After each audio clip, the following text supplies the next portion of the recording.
তাদের অনেকের সাথে কথা বলে মনে হয়েছে যে তাদের ভিতরে অন্তর্দ্বন্দ্ব ছিল এবং আমরা দেখেছি যে বিভিন্ন রাজনৈতিক সংগঠন থেকে প্রার্থীরা পদত্যাগ করে স্বতন্ত্র নির্বাচন করছে।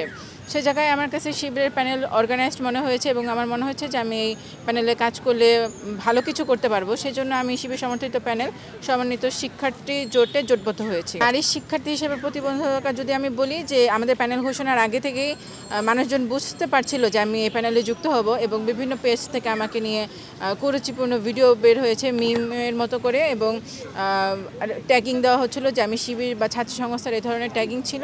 এর পরবর্তীতে যখন প্যানেল ঘোষণা হয় সেটা ট্যাগিংয়ের ভিতরে সীমাবদ্ধ থাকে নাই, সেটা সরাসরি ব্যাশিং কিংবা সংঘবদ্ধ হচ্ছে গিয়ে অ্যাটাক হয়। যেমন আমি যদি বলি যে আমার বিভিন্ন পেজ থেকে আমি যখন কোথাও পোস্ট করি সেখানে কমেন্ট সেকশনে বিভিন্ন নোংরা এবং কুরুচি কথা দিয়ে ভরে যায় এবং আমার ইনবক্সেও সেগুলো থাকে। খুবই নোংরা জঘন্য কথাবার্তা বলা হচ্ছে এবং সেখানে একদম অহরহভাবে আমাদের ছবি ব্যবহার করা হচ্ছে এবং আমি খুব বেশি সাইবার বুলিংয়ের শিকার হচ্ছে এবং আমরা প্রশাসন বরাবর যখন এটা নিয়ে করি যে একটা স্মারকলিপি দেই বা প্রতিবাদ লিপি দেই তখন তারা শুধু বলে যে ধৈর্য ধারণ করতে, কিন্তু এখন পর্যন্ত তারা কোনো স্টেপ নেয়নি। এবং বিশ্ববিদ্যালয়ে যখন কোনো টকশো হয় কিংবা কোনো যখন রিপোর্ট হয় সাইবার বুলিং নিয়ে সেখানে দেখা যাচ্ছে যে বামপন্থী শিক্ষার্থীদের বেশি হাইলাইট করা হচ্ছে। আমি অস্বীকার করছি না যে তারাও সাইবার বুলিংয়ের অ্যাটাক হচ্ছে না, কিন্তু তাদের যতটুকু অ্যাকনোলেজ করা হয় বা তাদের জন্য যতটুকু সাপোর্ট থাকে সহযোগিতা থাকে ততটুকু আমার জন্য থাকে না। আমাকে তারা গোনায় ধরে না যে আমি সাইবার বুলিংয়ের শিকার হচ্ছি এবং এর একটি মাত্রই কারণ সেটা হচ্ছে যে আমি শিবিরের প্যানেলে জোটবদ্ধ হয়েছে এবং তারা মনে করছে যে শিবিরের প্যানেলে যেহেতু জোটবদ্ধ হয়েছে তার সাথে যা ইচ্ছা তাই করা যায়। শুধু আমি না, সেটা ঢাকা বিশ্ববিদ্যালয়ে কিন্তু জুমা বা যারা আছে তারাও কিন্তু সাইবার বুলিংয়ের শিকার হচ্ছে।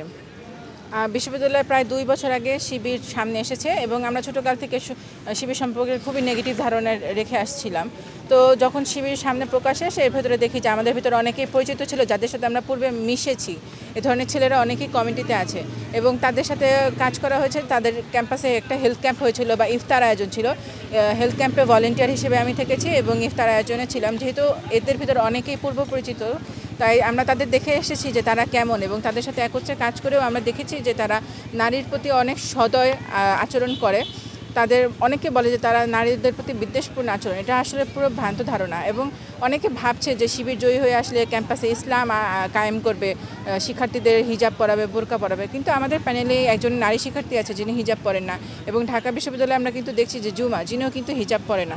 তো আমরা যখন তাদের সাথে 16, 17, 18 ঘন্টা করে প্রতিদিন কাজ করছি প্রচারণায়, আমাদের উপর যখন আরোপ আসছে না বা আমাদেরকে যখন বলছে না যে তুমি হিজাব পরছো না তো তুমি কেন আমাদের প্যানেলে আসবে, এই ধরনের যখন ছিল না সেই ক্ষেত্রে তো আসলে এই ধারণা পুরো ভ্রান্ত।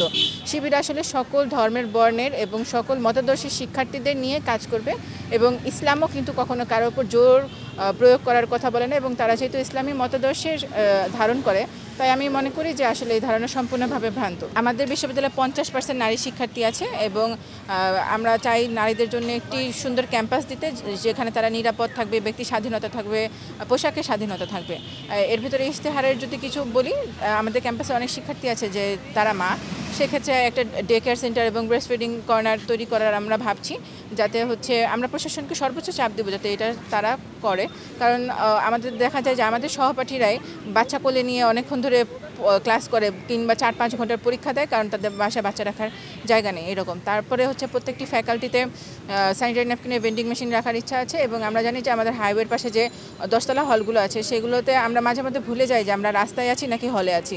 এত সাউন্ড হয় যে আমরা ওখানে ভাবছি যে সাউন্ড প্রুফ করা যায় কিনা সেই বিষয়ে আমরা বিবেচনা করব এবং এছাড়া নারী বান্ধব যদি নারীদের নিরাপত্তার বিষয়ে কিছু আছে এবং নারীদের জন্য প্রত্যেক ফ্যাকাল্টিতে কমন রুম, কিন্তু মসজিদে নামাজের জায়গা এবং হচ্ছে প্রত্যেক ফ্যাকাল্টিতে মেয়েদের জন্য নামাজের জায়গা আলাদা বরাদ্দ করা এবং বটতলায় ওয়াশরুম। আমরা জানি যে বটতলায় সবাই খেতে আসে কিন্তু এখানে আশেপাশে কোনো ওয়াশরুম নেই এবং সব ছেলেদের হল, তো দেখা যাচ্ছে যে আমাদের হয়তোবা ছেলেদের হলে ইউজ করতে হচ্ছে, এটা আসলে সবার পক্ষে সম্ভব হয় না, সেজন্য বটতলায় একটা ওয়াশরুমের কথা ভাবছি ইনশাআল্লাহ।